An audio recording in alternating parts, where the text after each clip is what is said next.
पत्रिका समोर आली की तुमच्या पत्रिकेला पितृदोष आहे. पितृदोष असतो म्हणजे काय असतं की कौटुंबिक एखादा दोष असतो. जशी कौटुंबिक प्रॉपर्टी तुमच्याकडे चालत येते तसा तो कौटुंबिक दोष चालत येतो. मग त्याच्यावर काही पूजा अर्चा करता येतात आणि त्याहीपेक्षा वागणुकीचा पॅटर्न चेंज करता येतो. की कौटुंबिक दोष जर मुळापासून घालवायचं असेल तर विशिष्ट ग्रहांचे विशिष्ट उपाय करून आपण ते सकारात्मकता करू शकतो. म्हणजे त्याची तीव्रता कमी होते.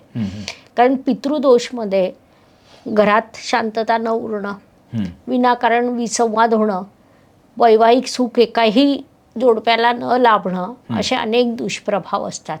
किंवा संतती तुमचं ऐकत नाही, तुम्ही तुमच्या वडिलांचं ऐकत नाही, असं सगळं विरोधाभास झालेलं असतं. मग याच्यावर काय तर पूजा अर्चा लिहिलेली आहे, त्याबद्दल वाद नाही.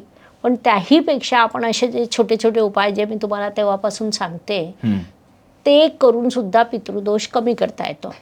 आणि पूजा करूनही करता येतो. आणि पितृदोष सुद्धा एक असा दोष आहे की जर तुम्हाला एखाद्या कुटुंबाच्या एखाद्या पत्रिकेत सापडला तर 100% त्या घरातल्या प्रत्येक व्यक्तीच्या पत्रिकेत, पण त्याचा जन्म कुठेही होऊ द्या, तुम्ही कितीही तारखा काढा, C-सेक्शनने, काही करा, त्या पत्रिकेत तो दोष आढळूनच येईल.